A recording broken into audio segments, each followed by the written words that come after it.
College is so expensive, and there's no denying that. In fact, the average annual cost of 1 year of college right now is over $30,000.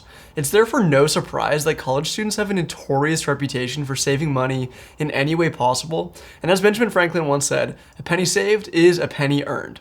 In this video, we're going to be presenting 9 creative ways to save money while you're in college. And I'm sure you guys know about ideas like buying used textbooks and also reducing your meal plan. So when I say creative, I really do mean creative. So let's roll that intro and get right into it. The first creative way to save money is to return rideshare bikes to their stations.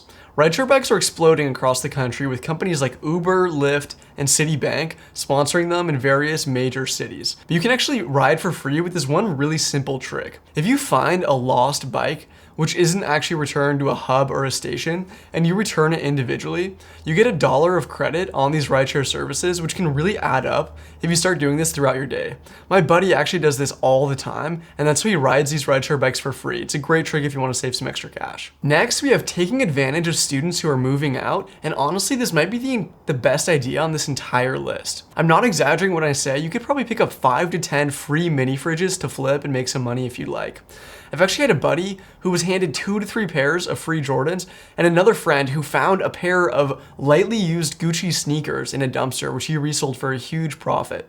So definitely take advantage of kids that are moving out with donation bins and even in the trash, and use it as an opportunity to go shopping essentially for free and pick up any items that you might want to resell or use in the near future. It's a great piece of advice. Idea number 3 is to get homemade haircuts. And everybody talks about how buying coffee from stores like Starbucks is the biggest ripoff, but honestly, I think it might be getting haircuts from stores that charge upwards of $30 and $35 for a single trim. If you think about that, that's 2 to 3 hours of working minimum wage just to afford a single haircut, which is why I think it's so important to buy a pair of clippers for you and your roommates, or to find somebody in the dorms or on campus who will do it for cheap.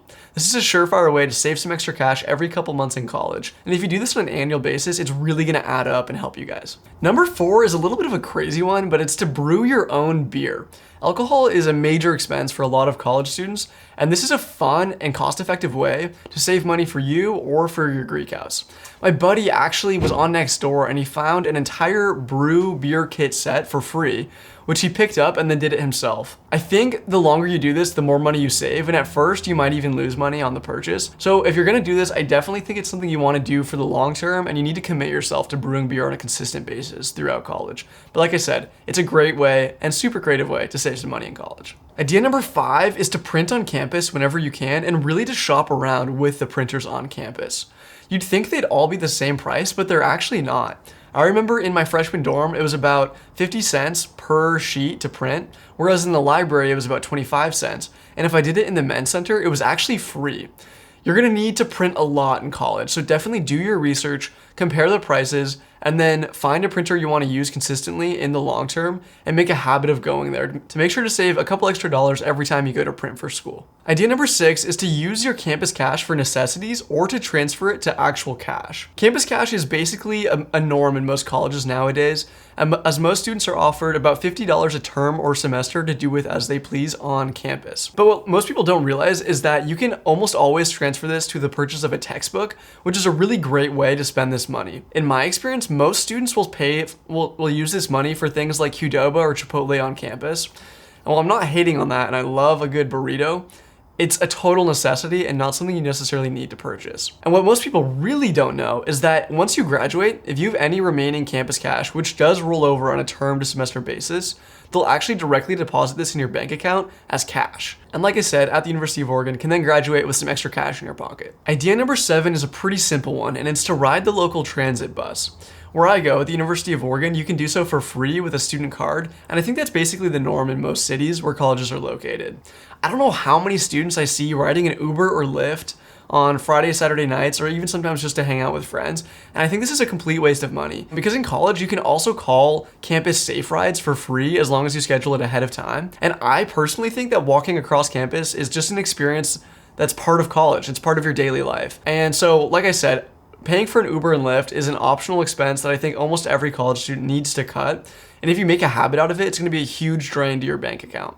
So definitely find alternatives to using an Uber or Lyft, whether it's the local transit bus, calling a safe ride, or just enjoying a good old-fashioned walk. Idea number 8 is to apply to as many random scholarships as possible. I almost didn't include this on this list since it doesn't seem as creative as some of my other ideas, but I'm gonna include it just because of how few students I actually see do this. In my experience, what most people do is they apply to a lot of scholarships as a senior in high school, and then once they get to the university, they really slow down on this. But I don't think that's the best strategy. What you really need to do is to keep applying to scholarship once you're in a university. And I speak from experience when I say this. I'm not the best at always applying to different scholarships, but just this last term, I remembered that there was a scholarship for my business school due at midnight, and I remembered at 11:45. It took me 5 minutes to get to my laptop, and I only had 10 minutes to fill out the entire application form. And I don't mean this as any sort of flex, but I was awarded $2,500 for the next school year, which is insane if you look at the amount of time that I put in versus how much money I got out of it. So if I were you, I would definitely look into applying to creative scholarships. And like I said, I think there's a lot less demand for these than the ones there are when you're leaving high school, as a lot more students are motivated their senior year to apply to scholarships. The last creative way to save some money on a college campus is to use every possible campus amenity. I know I've mentioned using printers and riding the bus, but there's a lot of other crazy amenities that you may not know about. And I think the most creative ones are at the library. At my library, I can go there and rent a vinyl, a GoPro, video game consoles, or even a 3D printer, which is nuts, and nobody really knows about it or ever does it. And if you can rent these instead of having to make a one-time purchase of any of these items, you're gonna save hundreds of dollars. So definitely look into what campus amenities are offered at your university and make sure to take advantage of them, as is your right as a student that goes to that school. I hope I delivered on my promise to share some creative ways to save some money in college in this video. If making money is more your thing though, definitely make sure to check out the channel, as most of our other videos there are side hustle related. Thank you so much for joining me today, and I'll see you next time, guys.